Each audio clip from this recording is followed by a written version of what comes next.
The antique clock shop sat nestled on a quiet corner of the city, its window displays shimmering faintly under the flickering street lamp. At this late hour, its interior should have been silent, but instead, a cacophony of faint ticking sounds filled the air, like whispers from 1,000 tiny voices.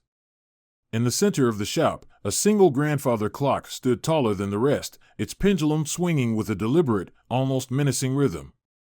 When the hour struck midnight, the clock let out a chime, a sound both discordant and mournful, that reverberated through the empty streets outside. Detective Miles Corbin stepped out of his car, his shoes splashing into a shallow puddle on the pavement.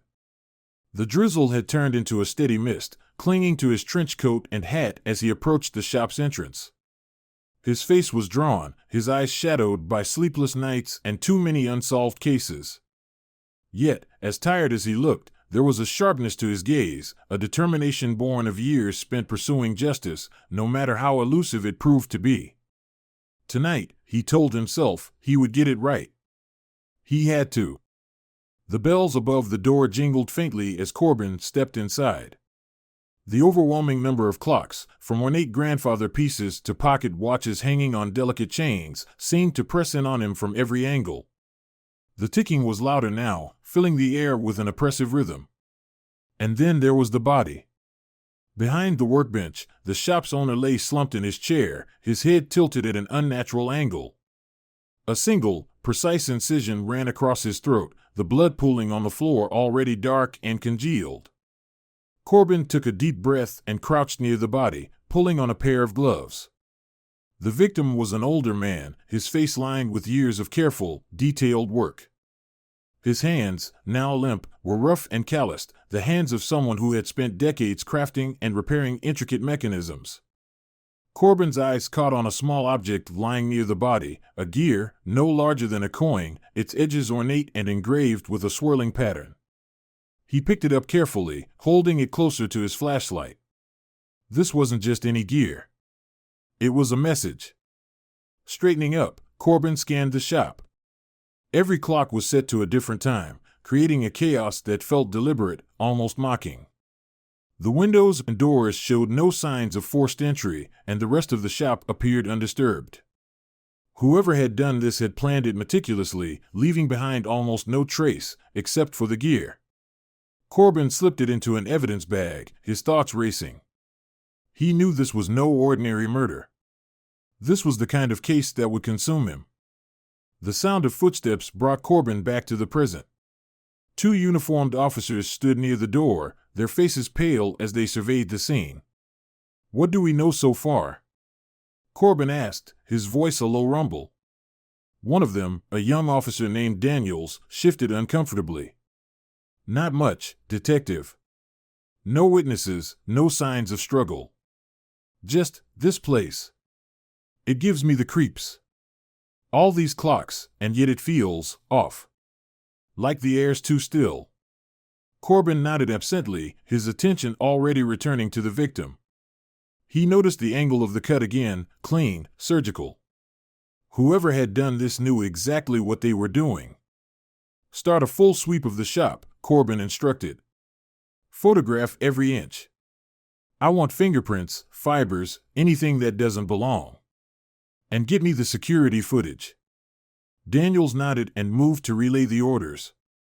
Corbin turned back to the body, his mind already piecing together the beginnings of a theory. This wasn't a simple crime of passion. This was something bigger, something deliberate. And it was up to him to uncover the truth, no matter how deep it went. Back at the precinct, Corbin sat in a dimly lit room, the glow of the security footage playing across his face. He watched the tapes from the hours leading up to the murder, his brow furrowing as he fast-forwarded through the uneventful footage.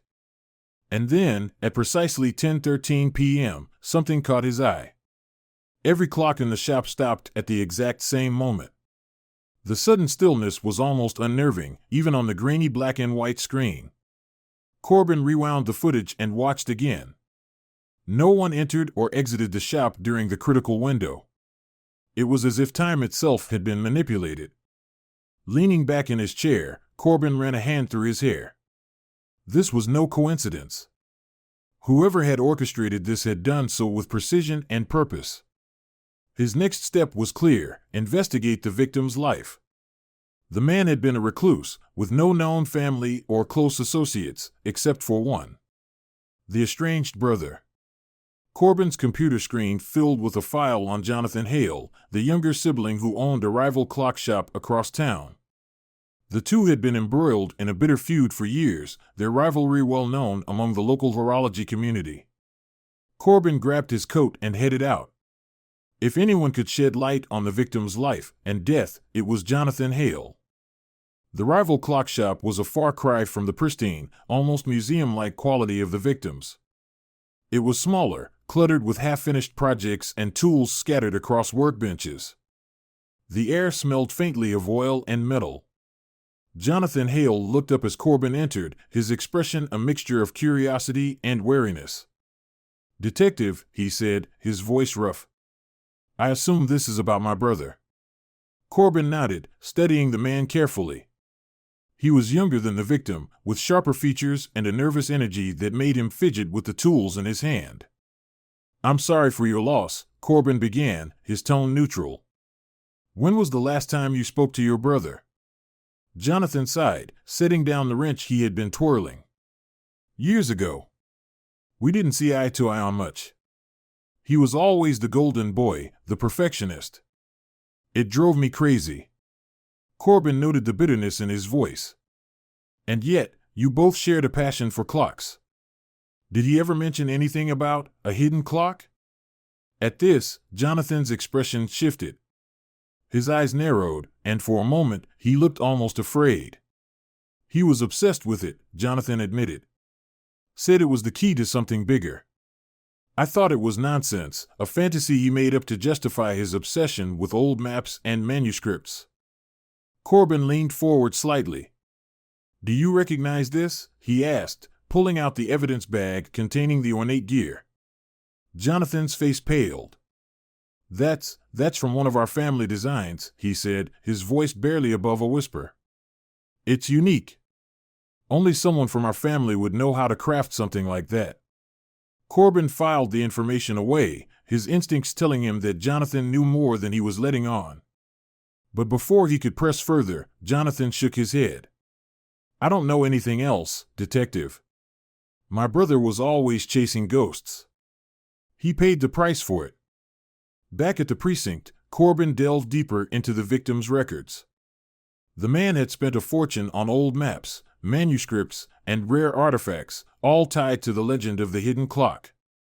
One symbol appeared repeatedly in his notes, a geometric design linked to a secretive group known as the Guardians of Time. Rumors about the society painted them as zealots, obsessed with controlling history through the manipulation of time. Corbin felt a chill run down his spine. This wasn't just a murder. This was a conspiracy. Corbin sat at his desk, the dim light of his lamp casting long shadows across the office.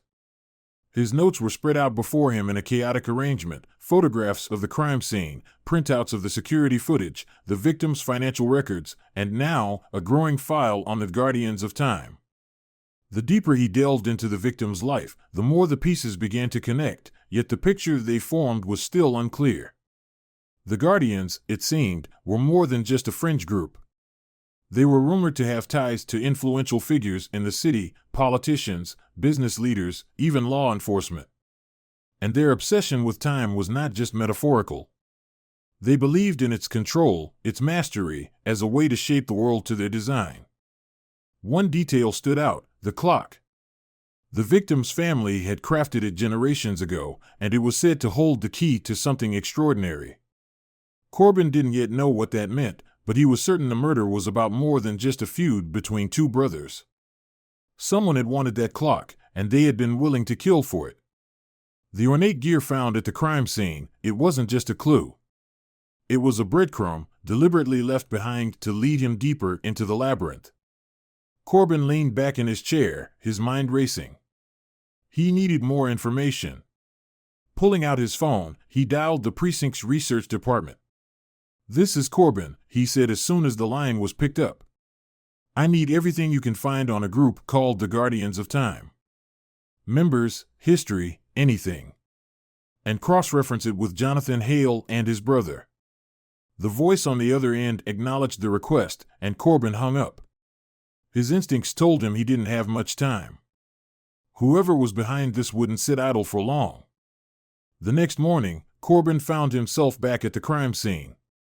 The shop was still cordoned off, yellow tape fluttering in the early morning breeze.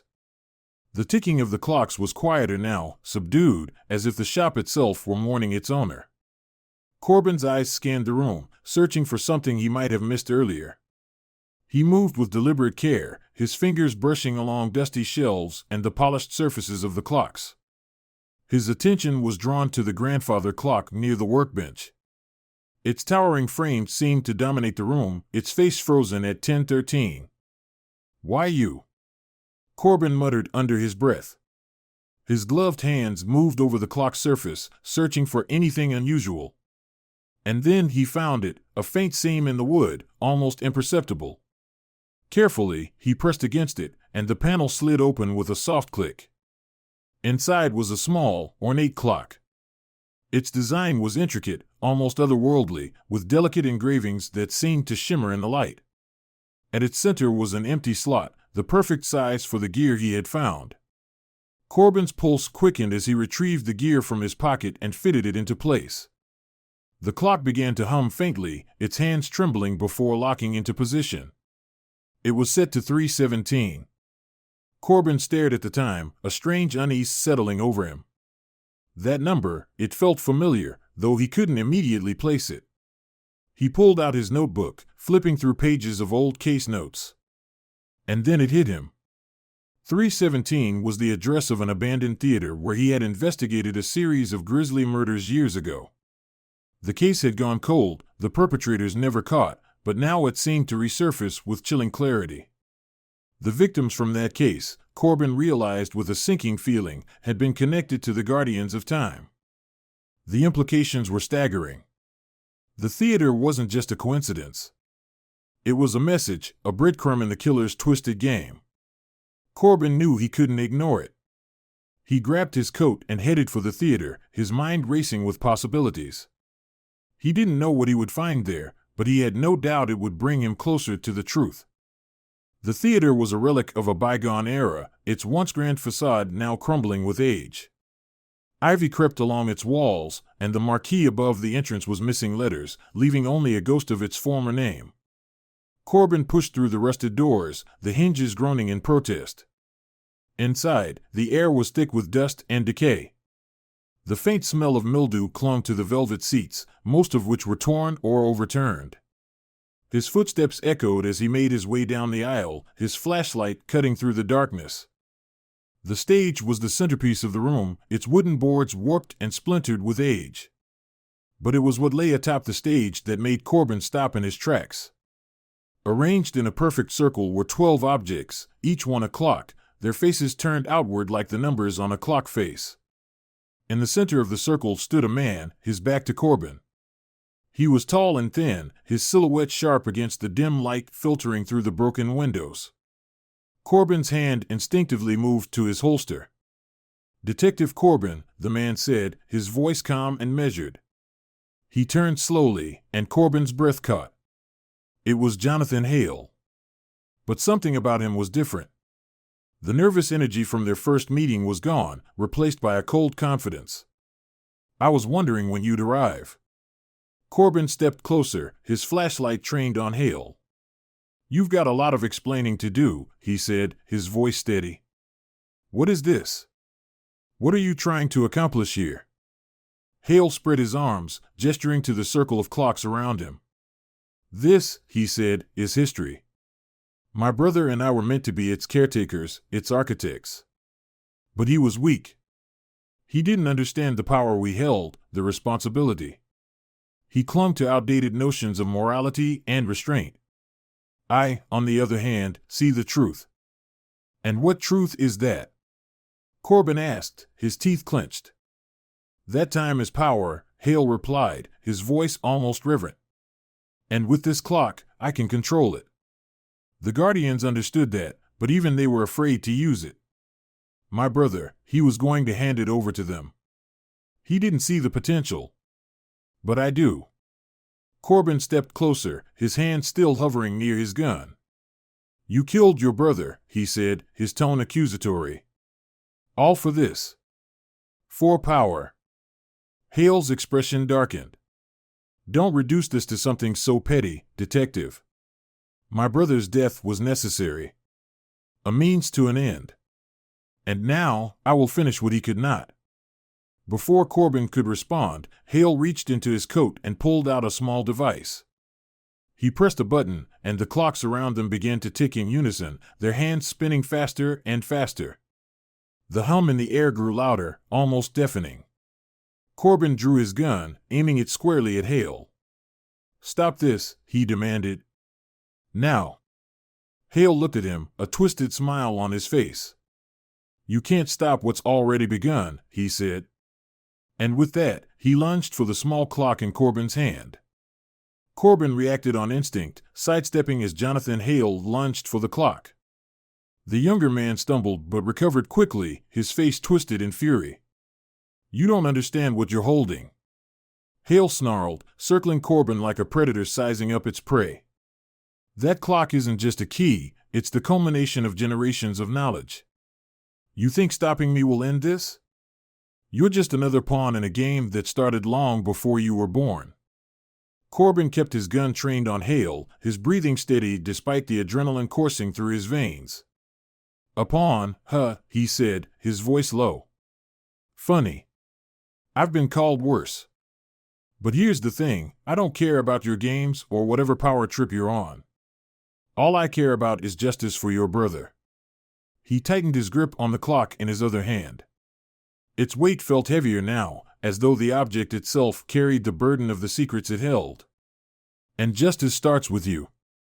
Hale's eyes flicked to the clock and back to Corbin, his expression calculating. "You think you've won just because you're holding it? You're no different than my brother," Hale spat. "Afraid of what it could do. Afraid of what you could do with it." He took a step closer, his hands raised in mock surrender. "But ask yourself, Detective, don't you ever want to change the past? Fix the mistakes you've made? People you couldn't save?" The words hit Corbin harder than he expected, and for a split second, his mind flashed to the faces of those he'd failed over the years. Victims whose killers he never caught. Lives lost because he hadn't been fast enough, smart enough, or strong enough. But he shook the thought away, narrowing his eyes at Hale. "You don't get to manipulate me," he said, his voice sharp. "Whatever this thing is, whatever it can do, it's not meant for people like you." Hale smirked, his confidence returning. "And what makes you think you're any better? Do you even know how to use it? Do you even understand what it is?" He gestured wildly at the circle of clocks around them, their hands spinning faster and faster until the ticking became a single, droning hum. "This isn't just a clock. It's a nexus, a convergence of time and space. With it, you could rewrite everything. Or destroy everything," Corbin countered, his voice rising above the noise. "I've seen enough power-hungry lunatics to know how this ends. You're not rewriting history, Hale. You're repeating it." Before Hale could respond, the humming from the clocks reached a crescendo. The air in the theater seemed to ripple, and Corbin felt a strange pull, as though the ground beneath him were shifting. Hale's face lit up with a mix of triumph and awe. "It's starting," he whispered, more to himself than to Corbin. "This is it." Corbin didn't wait to find out what it was. He fired a warning shot into the air, the sound cutting through the droning hum. "Step away," he barked. But Hale was beyond reason now. He made another desperate grab for the clock, and this time, Corbin was ready. He sidestepped again, spinning to knock Hale off balance. The man fell to the ground with a grunt, but even then, his eyes were locked on the clock, his desperation palpable. The ground beneath them began to tremble, and Corbin realized with growing dread that whatever the clocks were powering was coming to life. The stage beneath the circle of clocks began to glow faintly, a strange, golden light emanating from the cracks between the floorboards. The air grew hotter, heavier, as though the theater itself were holding its breath. Corbin knew he had to act fast. He glanced at the small clock in his hand, its ornate hands still frozen at 3:17. If this was the key, then maybe, just maybe, it could also be the switch to shut everything down. Taking a deep breath, he turned his attention back to Hale, who was struggling to his feet. "Tell me how to stop this," Corbin demanded, his voice cutting through the chaos. "Or I swear, I'll destroy this thing right here and now." Hale laughed, the sound unhinged. "You think you can stop it? You think breaking it will change anything? The clock isn't just a mechanism, it's an idea. An inevitability. You can't stop time, detective. No one can." Corbin felt a surge of frustration. "Maybe not," he said, his voice grim. "But I can stop you." With that, he swung the butt of his gun, striking Hale across the temple. The man crumpled to the ground, unconscious. The glow from the stage was growing brighter now, almost blinding. Corbin shielded his eyes, his mind racing. He had no choice but to trust his instincts. Holding the small clock tightly, he ran toward the center of the stage. The moment his feet crossed the boundary of the circle, the clocks around him stopped spinning. The silence that followed was deafening, a stark contrast to the chaos mere moments ago. Corbin placed the small clock on the ground, his hands trembling slightly. He hesitated for a moment, then turned the gear he had inserted earlier. To his surprise, the clock's hands began to move, ticking forward with a steady rhythm. The glow from the stage dimmed, and the air grew still once more. Whatever the device had been powering, it was shutting down.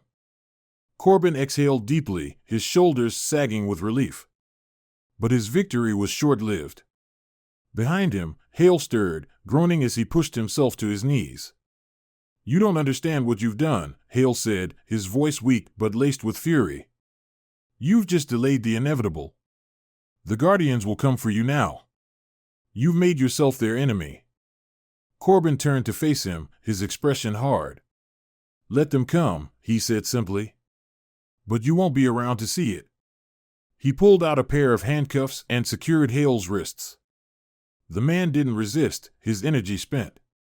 As Corbin led Hale out of the theater, the first rays of dawn began to break through the city's skyline. The streets were quiet, the world oblivious to the events that had just unfolded. But Corbin knew this wasn't the end.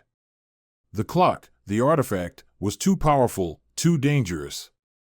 It would need to be locked away, hidden where no one could find it. Back at the precinct, Corbin placed the small clock into an evidence locker, its ornate design catching the harsh fluorescent light. He stared at it for a long moment, the weight of its implications pressing heavily on his mind. He knew he couldn't keep it there forever. Someone, somewhere, would come looking for it. And when they did, he needed to be ready. As he closed the locker, his phone buzzed in his pocket. A new case file. A missing person. Corbin sighed, grabbing his coat. There was no rest for someone like him. The city always had another mystery, another dark corner that needed the light. And as long as he was breathing, he'd be there to uncover the truth.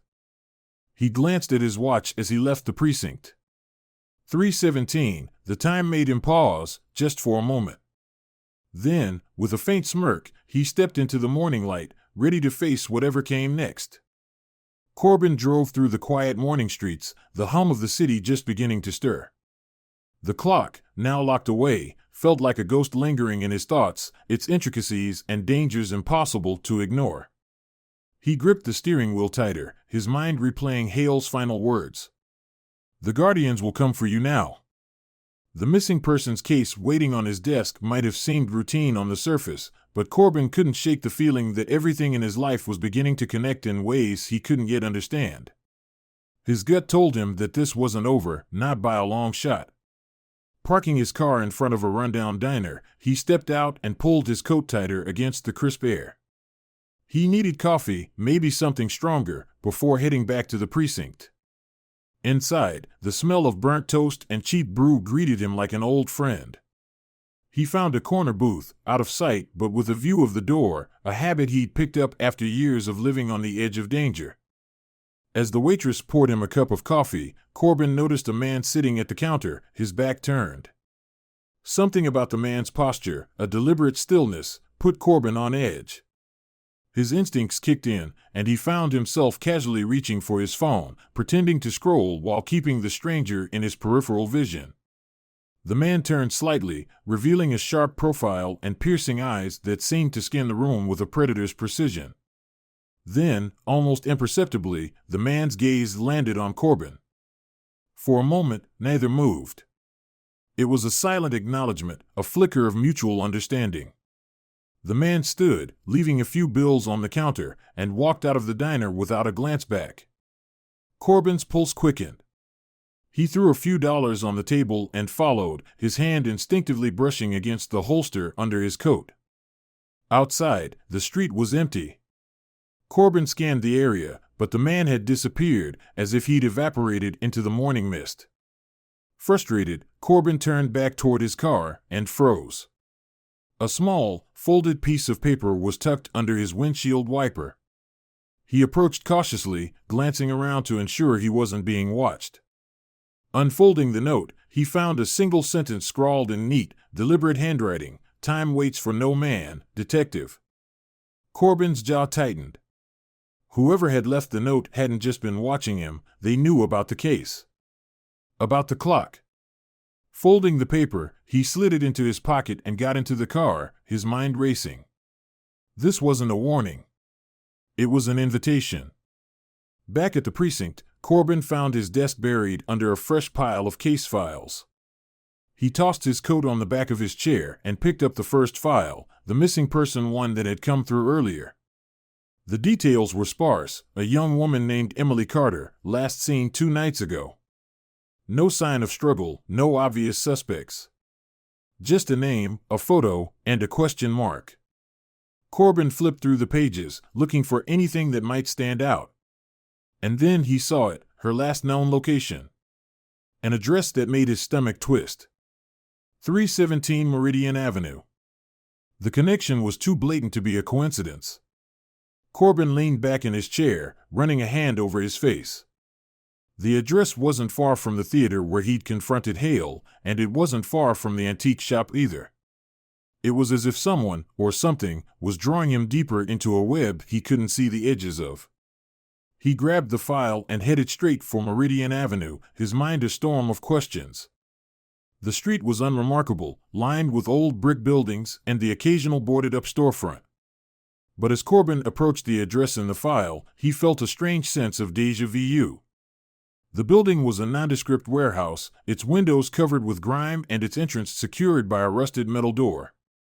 It looked abandoned, but Corbin knew better. Pushing the door open, he stepped inside, his flashlight cutting through the darkness. The air was damp and heavy, carrying the faint smell of oil and mildew. Stacks of wooden crates lined the walls, their labels faded and illegible. Corbin moved cautiously, the floor creaking under his weight. At the far end of the room, he spotted something that made his heart skip a beat, a table covered in tools, gears, and blueprints. And sitting in the center of it all was a clock. It wasn't like the one he'd found at the antique shop. This one was larger, more intricate, its design almost organic, as if it were alive. The hands were moving, but not in any way Corbin had ever seen before. They ticked backward, pausing every few seconds before resuming their strange dance. He approached slowly, his flashlight illuminating the strange markings etched into its surface. Symbols, numbers, and letters he couldn't decipher. A noise behind him made him whirl around, his gun drawn. But the room was empty. The shadows seemed to shift, dancing just out of reach of the light. Corbin took a step back toward the clock, his senses on high alert. And then he heard it, a whisper, faint and indistinct, like a voice carried on the wind. "Detective Corbin," the voice said, low and almost melodic. It wasn't coming from any one direction. It was everywhere and nowhere at once. "You've come far, but the journey is just beginning." Corbin tightened his grip on his gun. "Who's there?" he demanded, his voice echoing in the empty space. The whisper didn't answer. Instead, the clock began to glow faintly, the symbols on its surface lighting up one by one. The hands spun faster now, their erratic movement creating a strange, rhythmic hum. Corbin felt a chill crawl up his spine. This wasn't just a clock. It was something more, something he didn't yet understand. And then, as suddenly as it had started, the glow faded. The room was silent again. Corbin stood motionless, his heart pounding in his chest. He didn't know what had just happened, but he knew it wasn't over. Whatever game he'd been drawn into, the stakes were higher than he'd imagined. He stepped back from the clock, his instincts screaming at him to leave. But as he turned to go, he noticed something on the table, an envelope, its edges yellowed with age. His name was written on it in the same neat handwriting as the note he'd found on his car. Corbin hesitated, then picked it up and opened it. Inside was a single photograph. It was of Emily Carter, the missing woman. But she wasn't alone. Standing beside her, his arm around her shoulders, was Jonathan Hale. Corbin's blood ran cold. This wasn't just a missing persons case. This was a message. And it was meant for him. Corbin stared at the photograph, his mind reeling. Emily Carter and Jonathan Hale, together, smiling, as if they were old friends. But how? Hale hadn't mentioned her, and there was no indication in the missing persons file that she had any connection to him. Yet here they were, captured in a moment that felt both casual and calculated. The photograph had to have been placed here intentionally, meant to draw him deeper into this ever-twisting puzzle. Sliding the photograph into his coat pocket, Corbin turned back to the strange, glowing clock. Its intricate symbols and backward-spinning hands seemed to pulse faintly, as though it were alive and watching him. He felt a pull, a deeply unsettling sensation, as if the clock were tugging at something inside him. He had the distinct impression that it wasn't just a machine, it was something much older, much more dangerous. Corbin forced himself to look away, his grip tightening around the photograph in his pocket. He needed answers, and he wouldn't find them by standing in this warehouse. The photograph was a lead, a tenuous one, but a lead nonetheless. He had to figure out where it was taken and what connection Emily had to Hale. As he left the building, the faint hum of the clock followed him, lingering in his ears like an echo that refused to fade. Back at the precinct, Corbin spread the photograph on his desk, studying every detail. The background was blurred, but he could make out the faint outline of a clock face mounted on a wall. It wasn't ornate or antique like the ones he'd seen in Hale's shop or the victim's store. It was utilitarian, almost industrial. The setting didn't look like a home or a shop, it looked like a workshop or a factory. Corbin leaned closer, squinting at the faint lettering on the clock. It was too blurry to read, but the style of the numbers felt familiar. He reached for his phone and dialed the research department. "It's Corbin," he said as soon as the line picked up. "I need you to comb through city records for any factories or workshops connected to clocks or timepieces. Focus on older buildings, ones that might have been abandoned or repurposed over the years." The voice on the other end hesitated. "That's a pretty broad search, Detective. Can you narrow it down at all?" Corbin sighed, his patience thinning. "Look for anything near 317 Meridian Avenue. And cross-reference it with the name Jonathan Hale. I don't care if it's a long shot, just find me something." He hung up before they could respond, leaning back in his chair with a frustrated sigh. Every piece of this case felt like it was deliberately designed to taunt him, to keep him just one step behind. He pulled the note from his pocket, the one left on his car, and unfolded it again. "Time waits for no man." The words felt heavier now, as if they carried an edge of inevitability.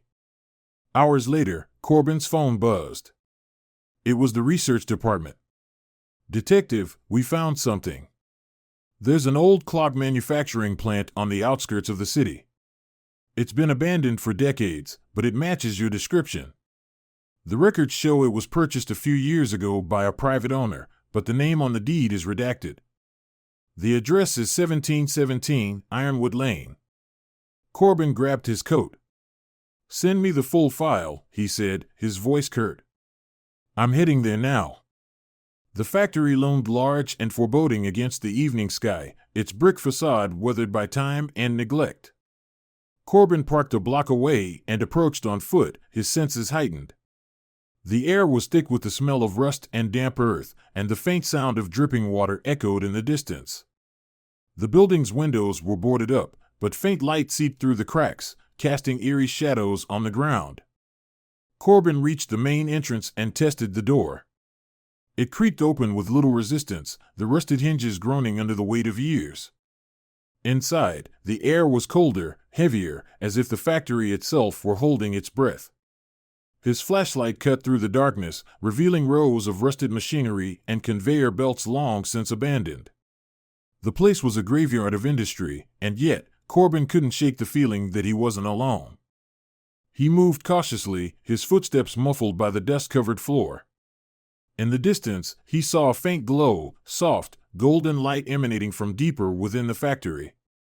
He tightened his grip on his flashlight and gun, his pulse quickening as he followed the light. The glow led him to a large, open room at the heart of the factory. At its center was a massive clock, its face cracked and weathered, but still ticking. Surrounding it were tables covered with blueprints, tools, and strange mechanical devices that Corbin couldn't begin to understand. And standing in the shadows, just beyond the reach of his flashlight, was a figure. "Detective Corbin," the voice said, low and smooth. The figure stepped into the light, revealing a tall man with sharp features and piercing eyes. He was dressed in a dark suit, his demeanor calm and composed. "I've been expecting you." Corbin raised his gun. "Who are you? And where's Emily Carter?" The man smiled faintly, as if amused by the question. "Emily is safe, for now. But you've walked into something far greater than you realize, Detective. You've seen the clocks, felt their pull. You must understand by now that this is about more than just a missing woman or a petty rivalry between brothers." Corbin kept his gun trained on the man, his jaw tightening. "I don't have time for cryptic speeches. Start talking, or I start shooting." The man tilted his head slightly, his expression unchanging. "If you shoot me, you'll lose your only chance to save her. And you'll never understand the truth about the Guardians, the clock, or yourself."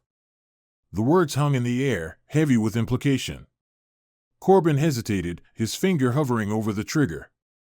He hated to admit it, but the man was right. Whatever this was, it was bigger than him. Bigger than Emily. Bigger than anything he'd ever encountered. "Talk," Corbin said finally, lowering his gun slightly but not fully. "And make it quick." The man stepped closer, his sharp features illuminated by the golden glow of the massive clock. "The Guardians of Time are not just a myth, Detective. They are real, and their purpose is simple: to control time, to shape history. The clock you found is one of many. Each one is a key, a gateway to possibilities that most people can't even begin to comprehend." Corbin frowned. "Why Emily? What does she have to do with this?" The man's smile faded. "Emily is special. She's connected to the clocks in ways even she doesn't fully understand. Jonathan Hale knew this, which is why he brought her into his orbit. But he underestimated her importance. As have you." Corbin's grip on his gun tightened again. "Where is she?" The man gestured toward the massive clock. "Through there," he said simply. "But be warned, Detective. Once you step through, there's no going back. Time will no longer be your ally." Corbin stared at the clock, its hands spinning in a slow, deliberate rhythm. He didn't know what lay beyond it, but he knew one thing for certain: Emily was in danger, and he was the only one who could save her. Taking a deep breath, he stepped forward, the golden light swallowing him whole. The golden light enveloped Corbin, and for a moment, the world seemed to dissolve around him. It wasn't just a sensation of movement, it was as if reality itself fractured and reassembled, each fragment twisting and merging into something new.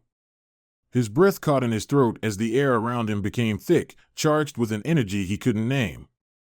The hum of the clock echoed in his ears, growing louder, and then, suddenly, everything went silent.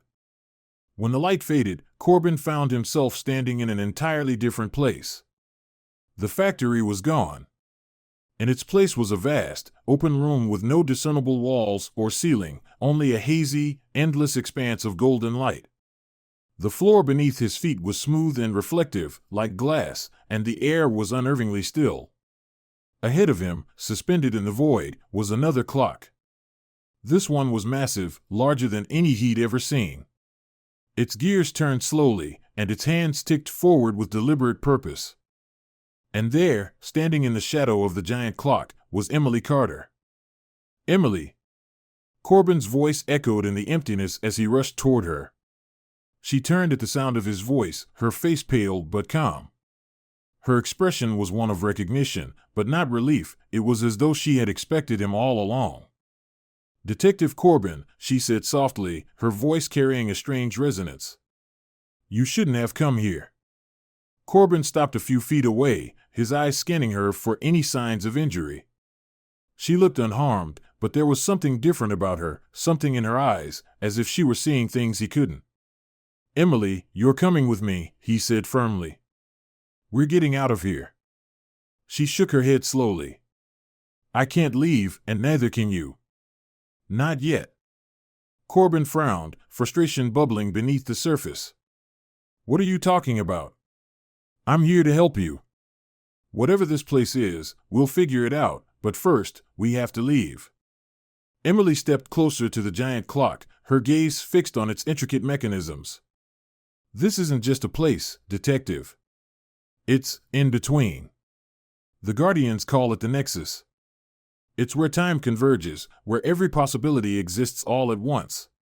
She turned back to him, her expression unreadable.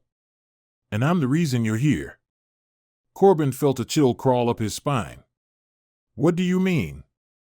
Before she could answer, the air around them shifted. The stillness was replaced by a low, rumbling sound, like distant thunder. Corbin's hand instinctively went to his gun as he turned, searching for the source. Out of the golden haze, figures began to emerge, tall, cloaked figures with faces obscured by masks. Their movements were deliberate, almost mechanical, as they formed a circle around Corbin and Emily. "The Guardians," Emily said quietly, her voice tinged with both fear and reverence. Corbin raised his gun, his stance defensive. "Stay behind me," he said, his eyes darting between the figures. "If they try anything." "You can't fight them," Emily interrupted, her tone firm. "They're not here to hurt us." "Not yet." One of the cloaked figures stepped forward, its mask a smooth, featureless oval. When it spoke, its voice was deep and resonant, carrying an unnatural weight. "Detective Miles Corbin," it said, the sound reverberating through the space. "You have come far, but you do not belong here." Corbin squared his shoulders, his grip on his gun unwavering. "I'm here for her," he said, nodding toward Emily. "And I'm not leaving without her." The Guardian tilted its head slightly, as if considering his words. "She is not yours to take. She is bound to the Nexus, as you are now." "I don't care about your Nexus," Corbin snapped. "Whatever game you're playing, it ends now." The Guardian's mask seemed to shimmer, the faintest hint of emotion, amusement, perhaps, emanating from it. "You misunderstand, Detective. This is not a game. This is the essence of existence. Time is not a river, as you perceive it. It is a web, and every thread is connected. The clock you hold, the choices you make, they are threads in the web. And now, you are entangled." Corbin's mind raced, trying to process the Guardian's words. "Why her?" he demanded. "Why Emily?" "Because she is the keeper," the Guardian said simply. "The clocks respond to her. They always have. She is their anchor, their guide. And you." The Guardian turned its masked face toward Corbin. "You are the disruptor." Corbin's jaw tightened. "I don't know what you're talking about, but I know this: you've been manipulating her. Using her. That stops now." The Guardian stepped closer, its presence looming. "You think yourself a hero, Detective. A savior. But in your desire to protect, you risk unraveling everything. The thread you pull may undo the entire web." Corbin's grip on his gun faltered for just a moment as the weight of the Guardian's words sank in. He glanced at Emily, who stood silently, her expression a mixture of sorrow and determination. "Emily," he said, his voice softer now. "Tell me what's going on. Tell me how to stop this." She met his gaze, her eyes filled with a strange, otherworldly clarity. "You can't stop it, Corbin. The clocks, the Guardians, the Nexus, it's all bigger than us. But you can make a choice. A choice that will shape everything." "What choice?" Corbin asked, his frustration bubbling to the surface. "What are you talking about?" Emily stepped closer to him, placing a hand on the clock he still held. "This clock," she said, her voice steady. "It's the key. It can reset the web, repair the threads that have frayed. But doing so comes at a cost." Corbin frowned. "What cost?" Emily hesitated, her expression pained.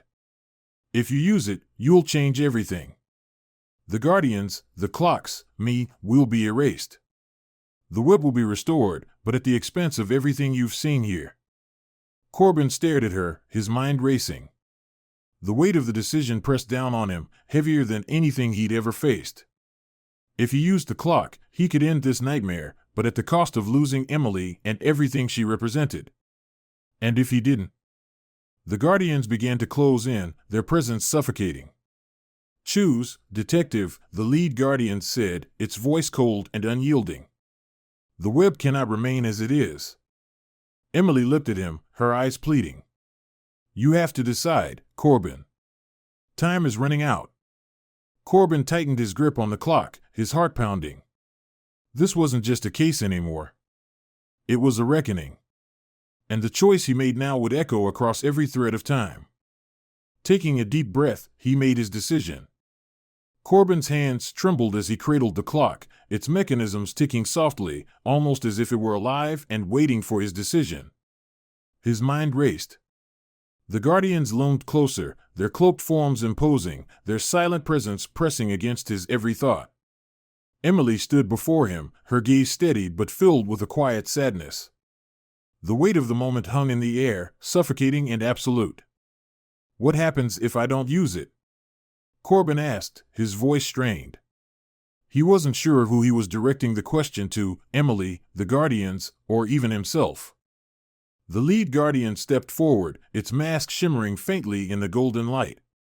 "If you do not act, the web will collapse," it said. "The threads will unravel, and time itself will fracture. The world as you know it will cease to exist." Corbin clenched his jaw. "And if I do use it?" Emily answered this time, her voice soft but firm. "The web will reset. Everything will be restored to balance.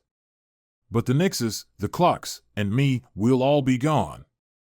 It will be as if none of this ever existed." Corbin felt his pulse pounding in his ears. The choice before him seemed impossible. He could save the world, but it would come at the cost of erasing Emily, a woman who had done nothing to deserve this fate. And yet, if he hesitated, if he faltered, the consequences would be catastrophic. The Guardians stood silently, waiting, their masked faces unreadable. Corbin felt the pressure mounting, the weight of time itself bearing down on him. He looked at Emily, searching for anything, any sign, any glimmer of hope. "Why me?" he asked, his voice breaking slightly. "Why am I the one who has to decide this?" Emily stepped closer, her expression softening. "Because you're the disruptor, Corbin," she said. "You're the one who saw through the fractures in the web. You're the one who followed the threads, even when it didn't make sense. That's why the Guardians fear you. You're the only one who can see the choice for what it really is." Corbin's throat tightened. He wanted to scream, to lash out, to demand that someone else shoulder this impossible burden. But deep down, he knew there was no one else. It had to be him. He glanced at the clock in his hands, its intricate gears turning in perfect synchrony. The symbols on its surface seemed to glow faintly, almost as if they were alive and aware of his struggle. He closed his eyes, taking a deep breath. "I'm sorry, Emily," he said quietly. "I have to do this." Emily's face softened, and for the first time, a tear rolled down her cheek. "I know," she whispered. I knew you would. Corbin turned the clock in his hands, his fingers finding the small gear he had inserted earlier. With a steady hand, he began to turn it. The clock's ticking grew louder, its glow intensifying. The air around them shifted, the golden light growing brighter and brighter until it was blinding.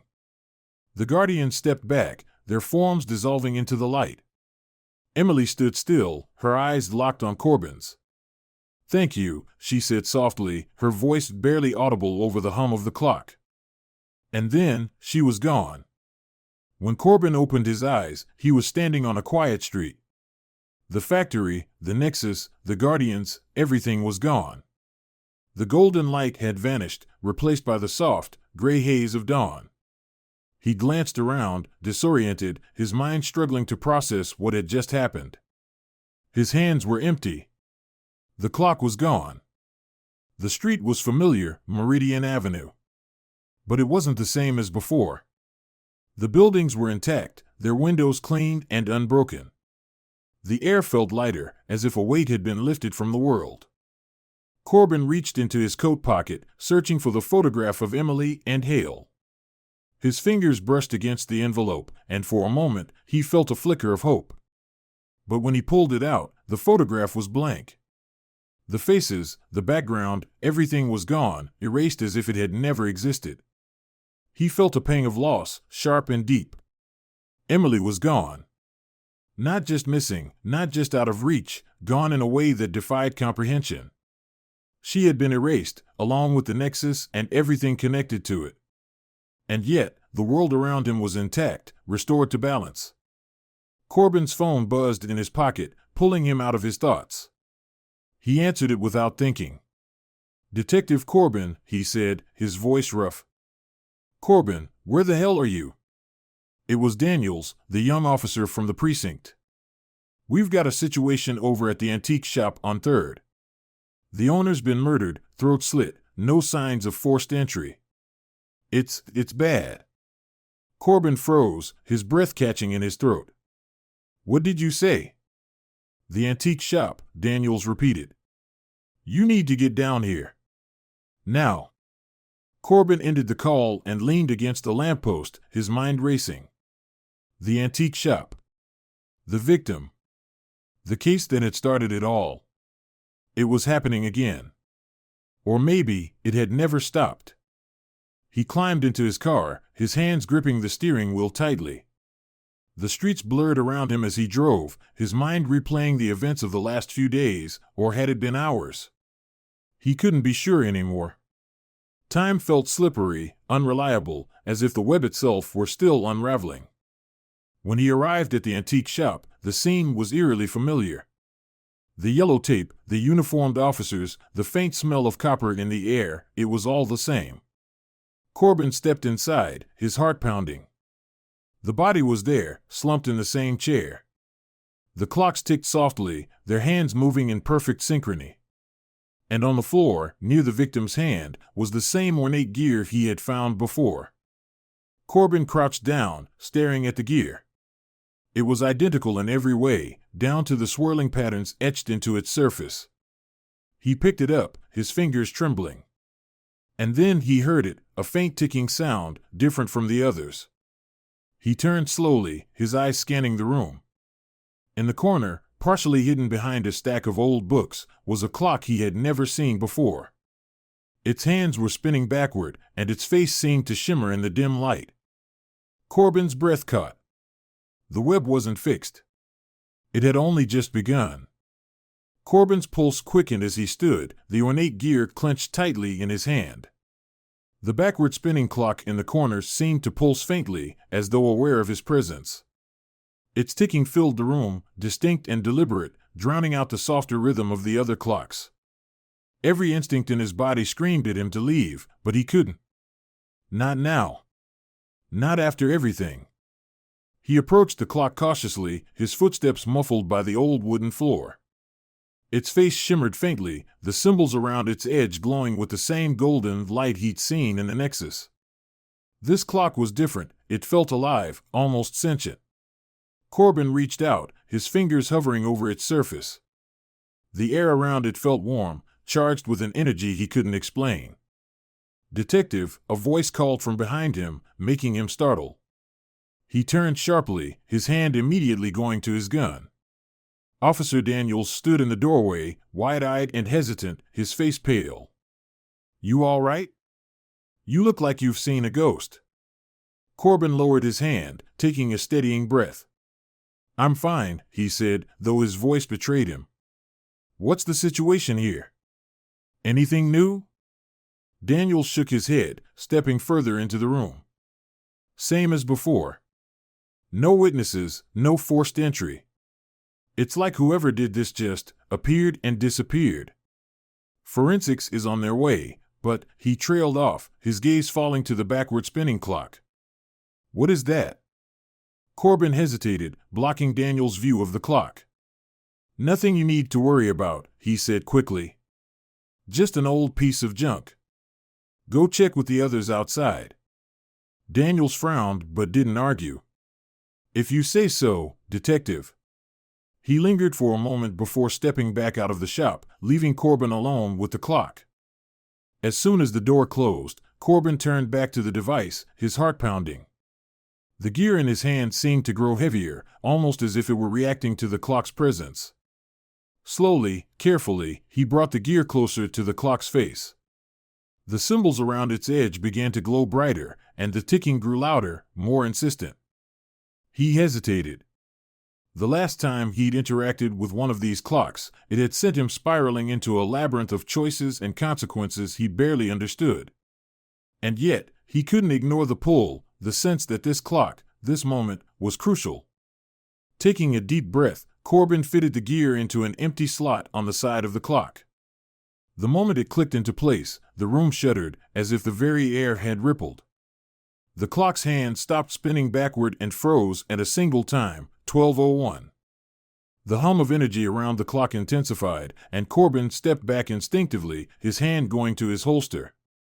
For a moment, nothing happened.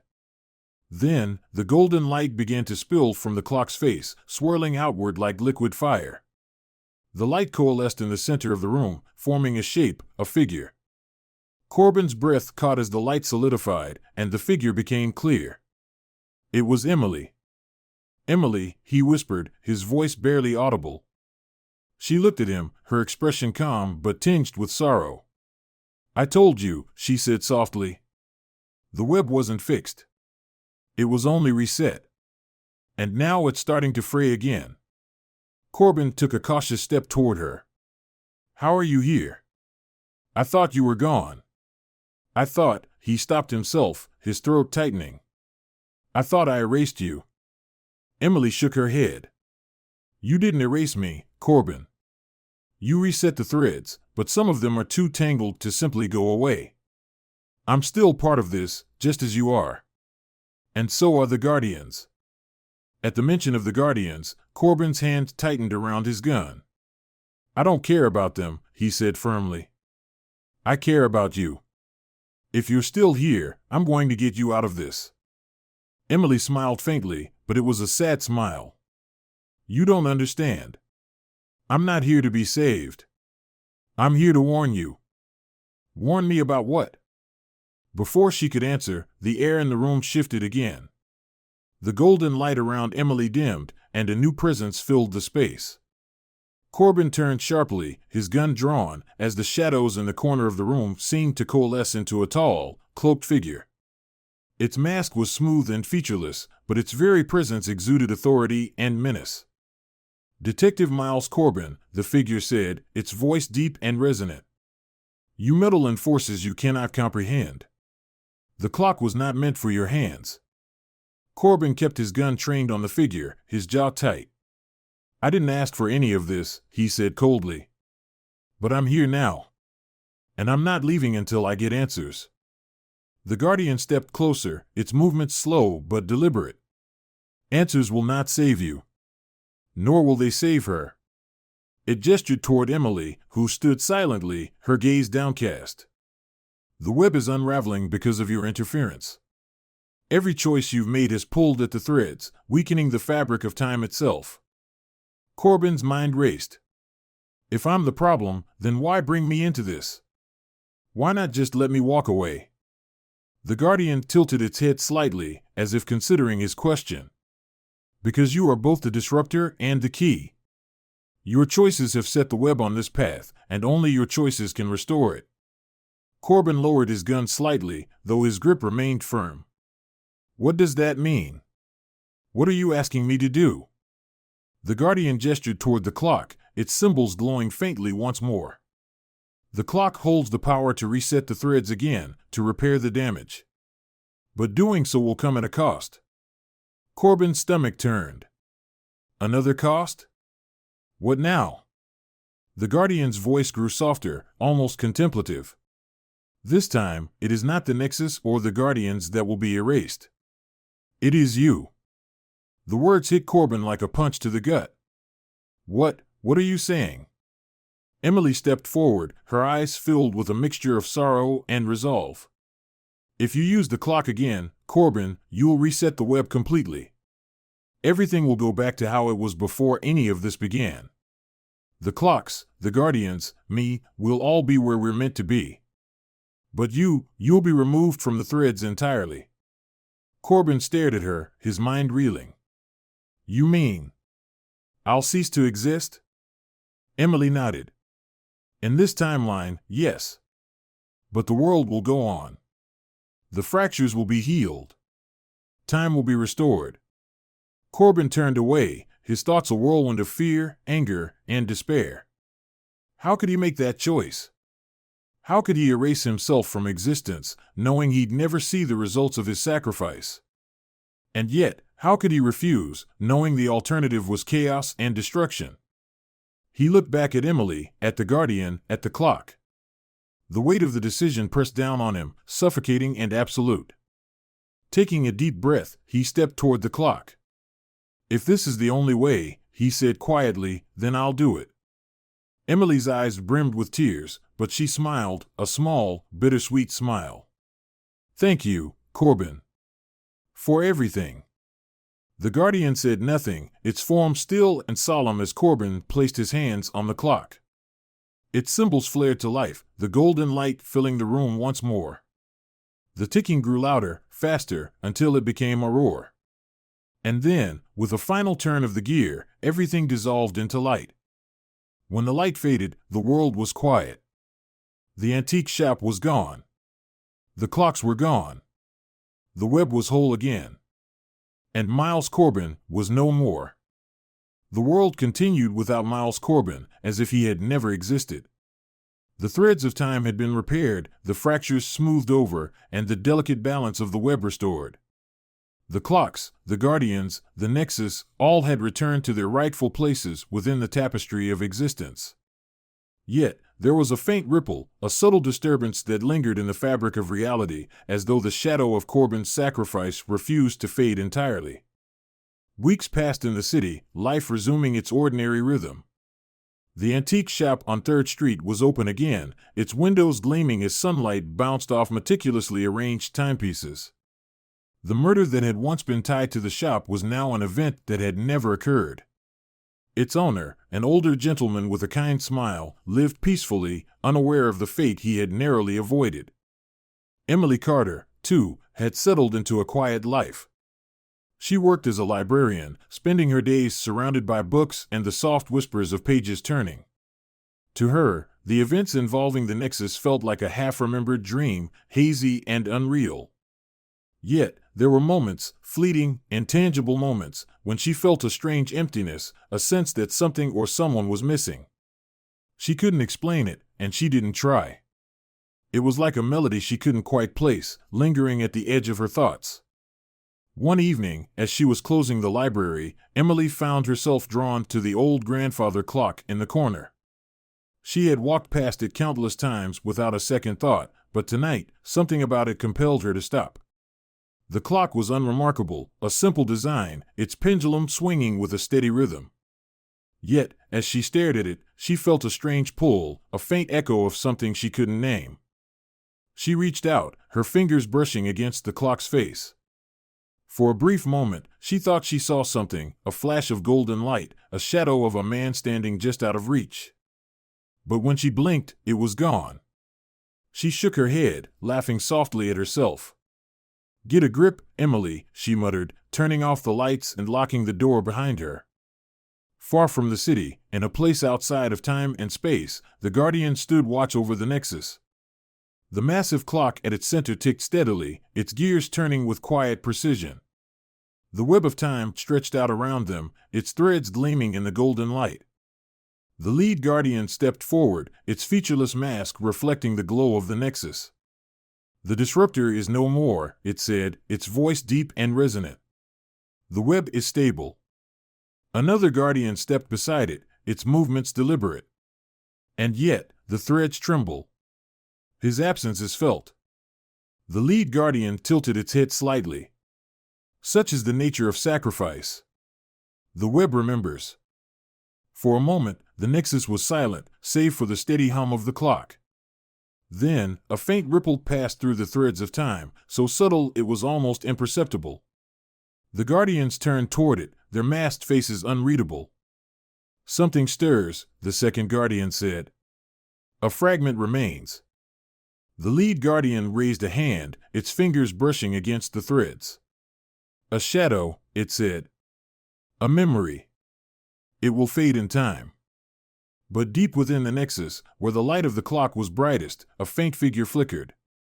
It was indistinct, barely more than a silhouette, but it was there. And though it had no voice, no form, it seemed to watch, to linger, as if waiting for something or someone. Back in the city, Officer Daniels sat at his desk in the precinct, flipping through old case files. He didn't know why he was drawn to them. They were unsolved cases, long since closed or forgotten. Yet, as he read through the reports, he felt a strange sense of déjà vu, as if he were looking for something he couldn't quite name. One file in particular caught his eye.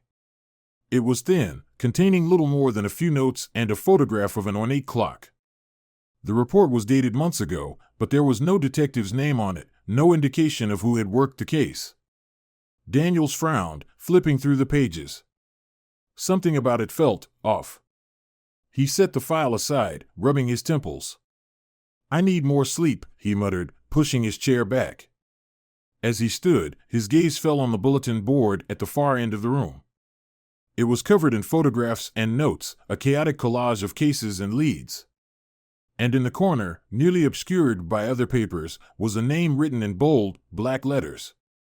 Corbin. Daniels froze, his heart skipping a beat. The name was unfamiliar, yet it sent a chill down his spine. He crossed the room, pulling the paper free. It was a case file header, but the details had been erased, the paper faded as if it had been left in the sun too long. All that remained was the name. "Who the hell is Corbin?" Daniels whispered to himself. Behind him, the faint ticking of a clock echoed through the room. He turned sharply, his eyes scanning the empty space. But there was nothing there. Nothing, except the lingering feeling that someone was watching. And so, life continued. The threads of time held firm, the web intact. But in the quiet corners of existence, where light and shadow danced, a presence lingered, a fragment of a man who had once defied the Guardians, who had chosen to sacrifice himself for the greater good. Miles Corbin was gone. But the web remembered. The world moved forward, as it always does, threading itself through time in a delicate dance of cause and effect. Miles Corbin's sacrifice had restored balance, mended the fractures in the web, and erased his own existence from the threads of time. Yet, despite the restoration, the echoes of his actions reverberated faintly, like ripples on a still pond.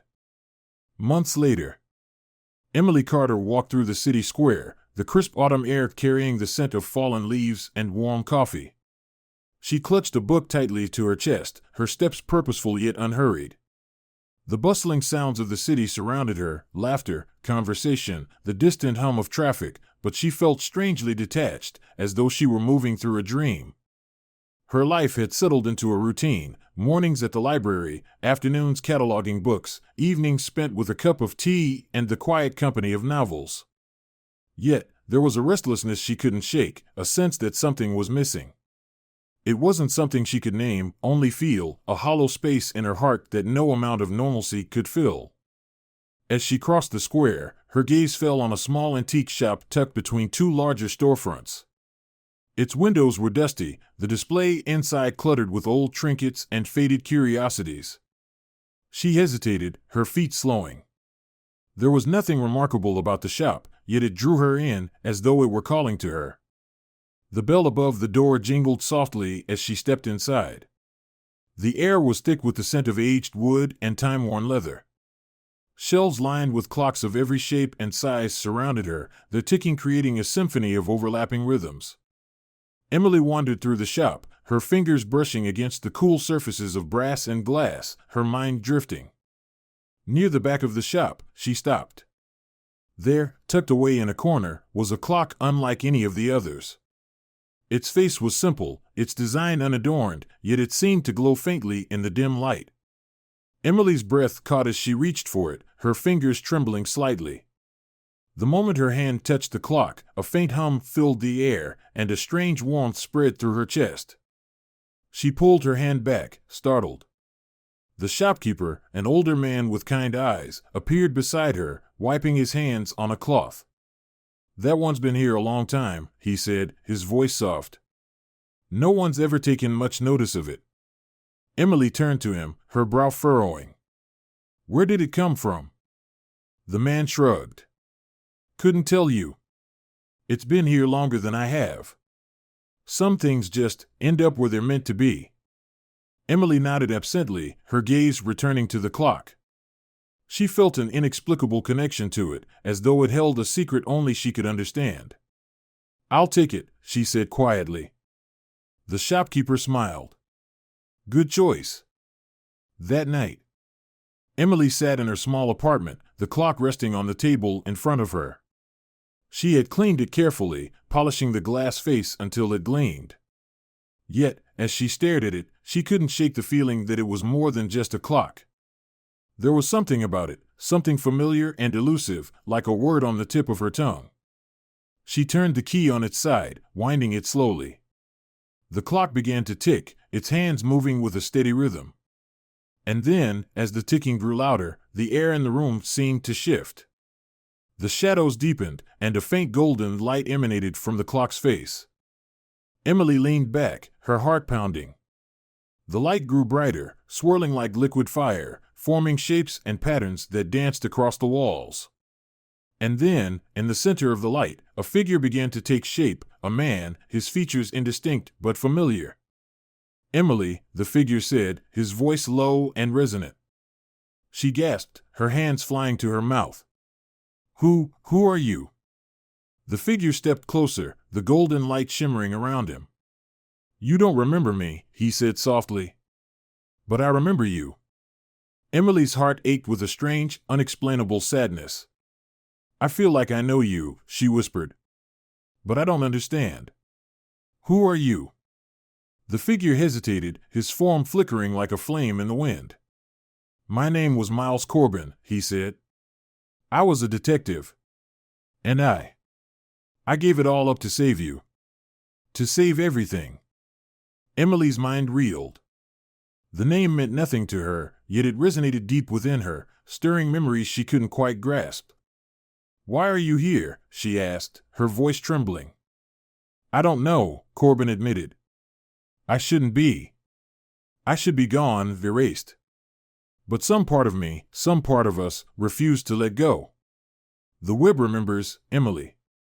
And so do you." Tears filled her eyes as she reached out, her hand passing through the golden light. "What do I do? How do I help you?" Corbin's form began to fade, the light flickering. "You already have," he said. "You're the keeper, Emily. You anchor the threads. Without you, none of this would have been possible." "No," she said, her voice breaking. "Don't go. Please, don't go." Corbin smiled faintly, his expression filled with both sorrow and peace. "I'm sorry. I can't stay. But you'll be all right. You've always been stronger than you know." The light flared once more, blinding her. When it faded, the room was silent, the clock ticking softly on the table. Emily sat alone, tears streaming down her face, her heart heavy with loss she couldn't fully comprehend. Years later, Emily never spoke of the man in the golden light, nor of the clock that now sat on her mantel, ticking softly through the years. But she carried his memory with her, even if she didn't fully understand it. In quiet moments, she would catch herself staring at the clock, her mind drifting to a man she had never truly known but somehow loved. And somewhere, in a place outside of time, Miles Corbin watched over her, his presence a faint echo in the threads of the web. Though he was gone, his sacrifice had not been in vain. The world was whole, the web intact, and the clocks ticked on, their rhythm steady and unyielding. Time moved forward, as it always does. But in the quiet spaces between moments, the web remembered. And so did she.